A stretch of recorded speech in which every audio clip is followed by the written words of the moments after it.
Hello, अस्सलाम वालेकुम। आज का ऑनलाइन लेक्चर का टॉपिक है problem solving. So the problem what is the problem solving is the structure application of analytical methods, decision making frameworks and managerial judgment to resolve complex problem involving technical systems, people, processes and resources. So problem solving किस तरीके से हम करेंगे, उसके कौन से analytical methods होंगे या मैथमेटिकल मेथड्स होंगे, डिसीजन मेकिंग फ्रेमवर्क्स, हमें जो है वो क्वालिटी को देखते हुए कौन सी डिसीजंस जो है वो लेनी है, and managerial judgement.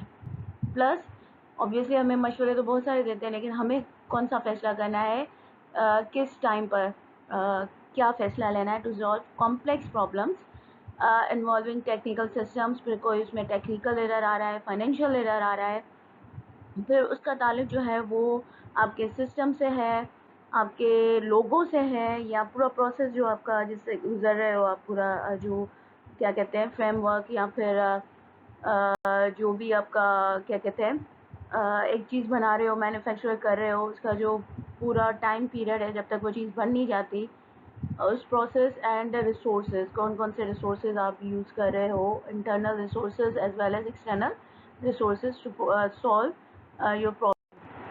So what is problem solving in engineering management? So it's basically engineering management problem solving is about delivering technical solutions within the constraints of time, cost, quality and human factors. Engineering management में problem solving की हमें क्या ज़रूरत है? Obviously जब आप 4 साल पढ़ते हो, 4 साल पढ़ने के बाद आप जो है वो फाइनल ईयर प्रोजेक्ट करते हो। फाइनल ईयर प्रोजेक्ट में क्या होता है, आप कोई भी एक प्रॉब्लम उठा के लेके आते हो, जो कहते हो कि टेक्निकली इसमें ये एरर है और मैं इससे अच्छा सिस्टम बना सकता हूँ जो कि टेक्निकली, कॉस्टली, क्वालिटी और लोगों के हिसाब से ज़्यादा उसको कंसिडर किया जाए। ठीक है, सो उसको आप किस तरीके से, कौन से सॉल्यूशन दोगे? प्रॉब्लम तो आपने कर लिया स्पेसिफाई कि इस सिस्टम ये प्रॉब्लम्स हैं टेक्निकली या जो भी, और कितना टाइम लगता है और बहुत ज़्यादा कॉस्टली है, वैसे कॉस्ट इफेक्टिव, ये सारी चीज़ें आप जब प्रेजेंटेशन दोगे अपने प्रोजेक्ट के बारे में, तो ये सारी चीज़ें आपको टर्म्स एंड कंडीशंस जो है वो डिफ़ाइन करनी पड़ेंगी। लेकिन जो है वो किस तरीके से उसको प्रॉब्लम को आपको सॉल्व करना है, वो मेथड्स भी आपको बताने पड़ेंगे, how to solve your problem. फिर वो मैथमेटिकल प्रॉब्लम है या टेक्निकल प्रॉब्लम है, एक्सपेरिमेंटल सॉल्यूशन है, सारी आप डिफाइन करते हो। सो इंजीनियर सॉल्व कौन सी चीज़ें होती है, इंजीनियरिंग मैनेजर सॉल्व कौन सी चीज़ जो है वो सिर्फ एक इंजीनियर सिर्फ खाली उसको टैकल कर सकता है, और कौन सी चीज़ें हैं जो एक manager can solve. So engineers में क्या है, जो technical problems like design, physics, code, design means कि आपका मैथमेटिकल मॉडल है, आपका एक्सपेरिमेंटल टेक्निकल मॉडल है, उसको किस तरीके से उसका डिज़ाइन आप करोगे तैयार, वो मैनेजर का काम नहीं है डिज़ाइन। ठीक है, उसमें फ़िज़िक्स क्या है, उसके कौन से जो है वो आप सिस्टम यूज़ कर रहे हो, उसके कौन से फार्मूलाज होंगे। अगर एक आपने मैथमेटिकल डिज़ाइन किया है तो ऑब्वियसली उसमें फार्मूलाज होंगे, उसमें डिफरेंट फोर्सेस यूज़ होंगी एज एन इनपुट, फिर एज एन आउटपुट। और अगर आप प्रोग्रामिंग कर रहे हो, अगर प्रोग्रामर हो, कंप्यूटर इंजीनियर हो, तो दैट मीन्स आपको उसकी कोडिंग भी करके दिखानी होगी। ठीक है, सो मैनेजर क्या करेगा, problems about how technical problems are solve, उसको टेक्निकली आप किस तरीके से टैकल कर सकते हो, रिसोर्स को किस तरीके से गैदर कर सकते हो, अगर टेक्निकली कोई प्रॉब्लम है तो उसको किस तरीके से आप सॉल्व कर सकते हो। रिसोर्सेज आपको चाहिए, आया आपको कॉस्ट ज़्यादा चाहिए, आया आपको लोग ज़्यादा चाहिए, ये कौन डिसाइड करेगा, इंजीनियरिंग मैनेजर्स।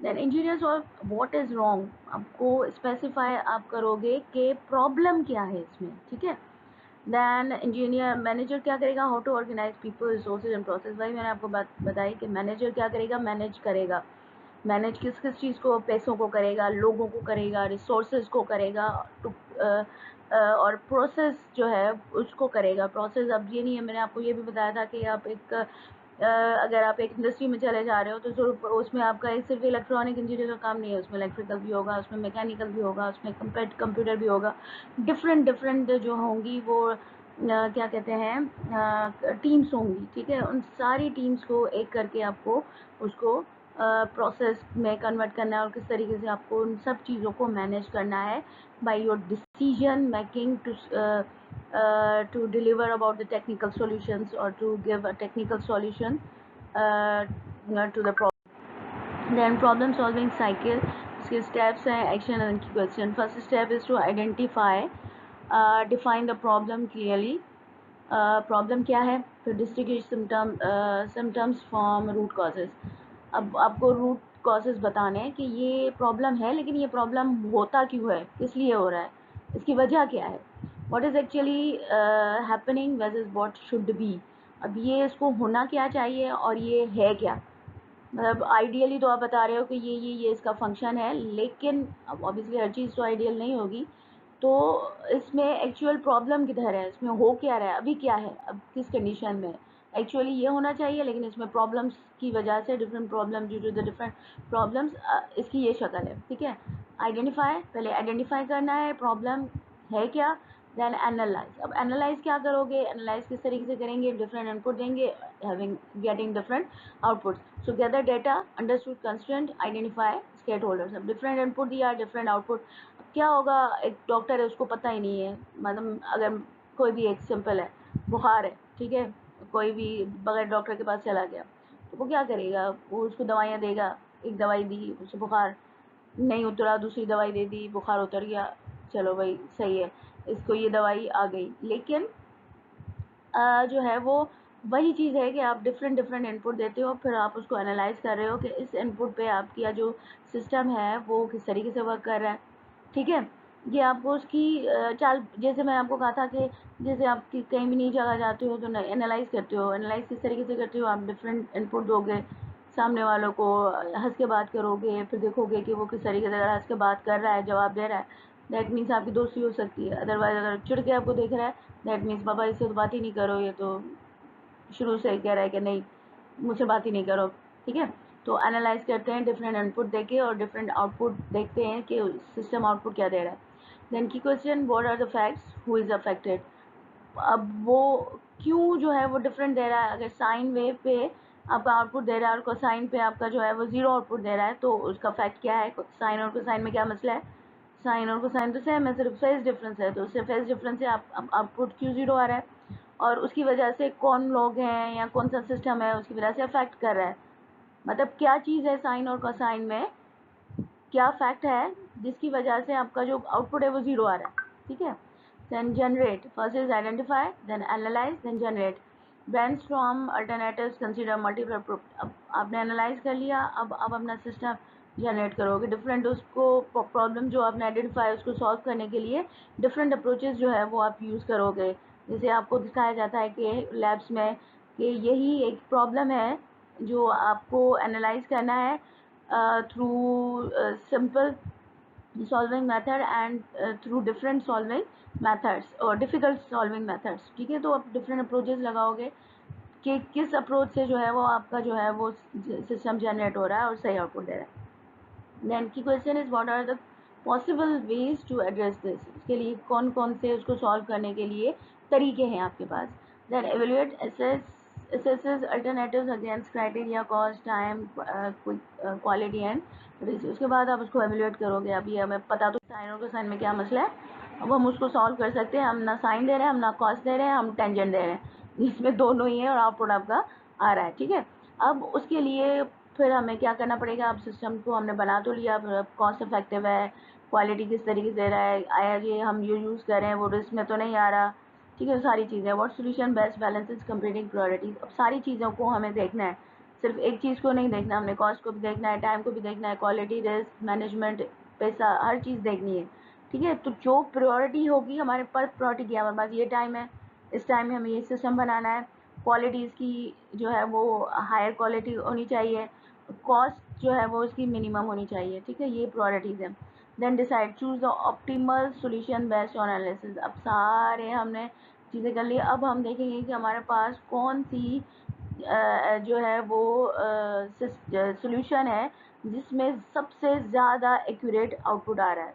ऑप्टिमाइज मीन्स कि ऑप्टिमल मीन्स कि सबसे ज़्यादा, जिसकी एफिशिएंसी ज़्यादा है। What is the recommended courses of action, ठीक है, कौन सा रिकमेंड है, सारे 4-5 ऑप्शन में से हम कौन सा रिकमेंड कर रहे हैं जो कि हाई क्वालिटी है, लोअर कॉस्ट है जिसकी, और जो है वो टाइम कम लग रहा है और सिस्टम जो है वो एफिशिएंट है 100%, टूवर्ड्स से 100%, not 100%। So implement execute the solution, ठीक है, उसके बाद हमने उसको सोल्यूशन को एग्जीक्यूट करना है, इम्प्लीमेंट करना है, ठीक है, बाय एलोकेटिंग द रिसोर्सेज, जो हमारे पास रिसोर्सेज है, असाइन रिस्पॉन्सिबिलिटी, डिफरेंट टीम्स बना ली और डिफरेंट टीम्स को हमने रिस्पॉन्सिबिलिटी दे दी अपनी अपनी कि how to tackle this system और process, how will we make this happen, अब हमें ये बनाना क्या है, ठीक है, किस तरीके से बनाना है। Then evaluate, monitor results, verify effectiveness, adjust as needed, ठीक है, उसके बाद हमारा सिस्टम बन गया, हम उसके हम ऑब्वियसली जब बन गया उसके बाद हम डिफरेंट इनपुट देंगे, डिफरेंट आउटपुट, हमारा सिस्टम बन गया। अब हम देख रहे हैं कि टेंशन दिया और हमारे पास आउटपुट जो है वो बना रहा है, टेंशन में दोनों ही है, साइन भी है कोसाइन भी है, उसको वेरीफाई किया। फिर उसके बाद की क्वेश्चन क्या, डिड इट वर्क, जो हमने चीज़ बनाई है वो काम कर रही है कि नहीं, व्हाट डिड वी लर्न, अब पूरे प्रोसेस से हमने क्या सीखा, हमारे तो बन तो गई, ऑब्वियसली आपका एक्सपीरियंस हुआ सारे स्टेप्स में, तो आपने उससे क्या क्या चीज़ें सीखी।